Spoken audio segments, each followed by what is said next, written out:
अस्सलाम वालेकुम guys, welcome to our channel. आज का जो हमारा टॉपिक है वो प्लाज्मा मेम्ब्रेन के बारे में है। प्लाज्मा मेम्ब्रेन क्या होता है? कोई भी सेल की जो आउटर मोस्ट बाउंड्री होती है उसको प्लाज्मा मेम्ब्रेन कहते हैं। या जबकि कोई अगर प्लांट सेल की बात करी जाए तो ये एक सेल वॉल से भी कवर्ड होती है, इसके बाहर एक सेल वॉल भी होते हैं। प्लाज्मा मेम्ब्रेन और सेल मेम्ब्रेन, जो कि इसका दूसरा नाम है, is the outermost boundary of the cell. However, in most plant cell, it is covered by a cell wall. अब इसकी कंपोजिशन की बात करें, कंपोजिशन में प्लाज्मा मेम्ब्रेन के किन चीज़ों से कंपोज होती है? सेल मेम्ब्रेन इस केमिकली कंपोज ऑफ तीन चीज़ों से कंपोज मिलकर बनी होती है। कंपोजिशन इसकी होती है 60 to 80% are proteins, 20 to 40% are lipids, जबकि कार्बोहाइड्रेट्स की भी स्मॉल क्वांटिटी, एक छोटी मिकदार होती है स्मॉल क्वांटिटी कार्बोहाइड्रेट्स। इसकी कंपोजिशन थी। मॉडल्स ऑफ प्लाज्मा मेम्ब्रेन की बात करें कि प्लाज्मा मेम्ब्रेन में कितने मॉडल्स बने हैं। फर्स्ट ऑफ ऑल जो हमारे पास आता है वो है unit membrane. Unit membrane model क्या कहता है? ये कहता है कि जो सेल मेम्ब्रेन है वो एक लिपिड बाइलेयर से कंपोज है, लिपिड की दो लेयर से, जो कि आउटर और इनर प्रोटीन के अंदर सैंडविच है, यानी ऊपर भी प्रोटीन की क्लियर है, नीचे प्रोटीन की लेयर है। So it was proposed earlier that cell membrane is compose of lipid bilayer sandwich between the inner and outer layers of protein. This basic structure is called unit membrane. इसको unit membrane का नाम दिया गया है and is present in all cellular organelles. But the modern technology has revealed that lipid bilayer are not sandwiched between the protein layers। ये protein layer के अंदर sandwich नहीं होती। नीचे इसकी एक डायग्राम है। आगे बात करते हैं फ्लूइड मोज़ेक मॉडल की, जो दूसरा मॉडल है। अब फ्लूइड मोज़ेक मॉडल क्या कहता है? फ्लूइड मोज़ेक कहते हैं the protein layers are not continuous and are not confined to the surface membrane. यार ये मेम्ब्रेन की सर्फेस के साथ महदूद नहीं होगी, उसके साथ कॉन्टिन्यूस से कन्फाइंड नहीं होगी, but are embedded in lipid layer, बल्कि वो लिपिड लेयर के अंदर धंसी हुई होगी, एम्बेडेड होगी in a mosaic method. This discovery led to the proposal of fluid mosaic model and this model at present in the most accepted one. ये सबसे ज़्यादा एक्सेप्ट किया गया है। Cell membrane also contains charged pores through which movement of materials take place both by active and passive transport. कैसे होती है आगे आगे आगे पढ़ के देखेंगे। ये इसके नीचे डायग्राम है। नेक्स्ट आगे फंक्शन ऑफ सेल मेम्ब्रेन आ जाते हैं। सेल मेम्ब्रेन के क्या क्या फंक्शन है? सबसे पहला फंक्शन है डिफरेंशियली परमिएबल मेम्ब्रेन। अब ये क्या होता है?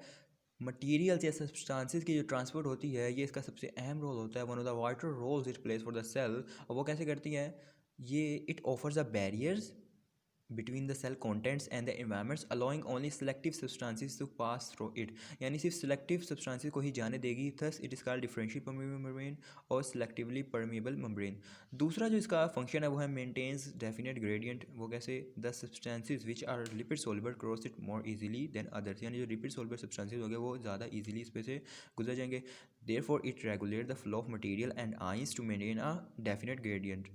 Many small gas molecules, water, glucose, being neutral can easily cross it, while ions being charged particles have some difficulty in crossing। यानी ये जो ग्लूकोज होते हैं, वाटर मॉलिक्यूल्स होते हैं, क्योंकि न्यूट्रल होते हैं, ये इजीली पास कर जाएंगे, जबकि जो आयंस होते हैं उन पे चार्ज होता है, उनको कुछ डिफिकल्टी होती है उनको क्रॉसिंग में।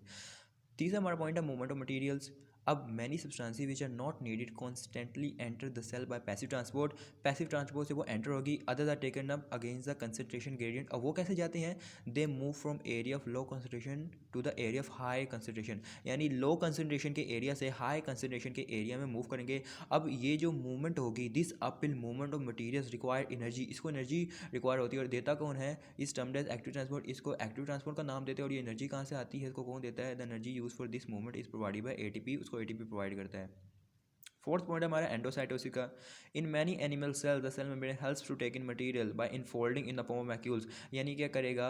बहुत से एनिमल सेल्स के अंदर ये सेल मेम्ब्रेन का क्या काम होता है? ये उनको मटीरियल्स को क्या कहती है? टेक इन करती है, उसको अंदर लेती है। कैसे? वैक्यूल की फॉर्म में इनफोल्ड करके।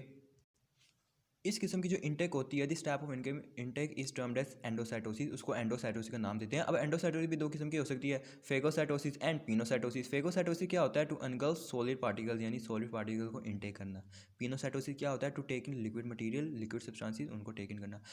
लास्ट हमारा जो इसका फंक्शन है वो है transmits nerve impulses in neurons nerve cells. The cell membrane transmits nerve impulsive from one part of the body to other to keep coordination. यानी न्यूरॉन्स के अंदर ये क्या करेगी? सेल मेम्ब्रेन क्या करती है? नर्व इम्पल्सिव को ट्रांसमिट करती है एक पार्ट से बॉडी से दूसरे पार्ट की तरफ, ताकि कोऑर्डिनेशन चलती रहे। तो ये हमारा आज का वीडियो था सेल मेम्ब्रेन के बारे में। I hope you will people like the video and अल्लाह हाफिज़।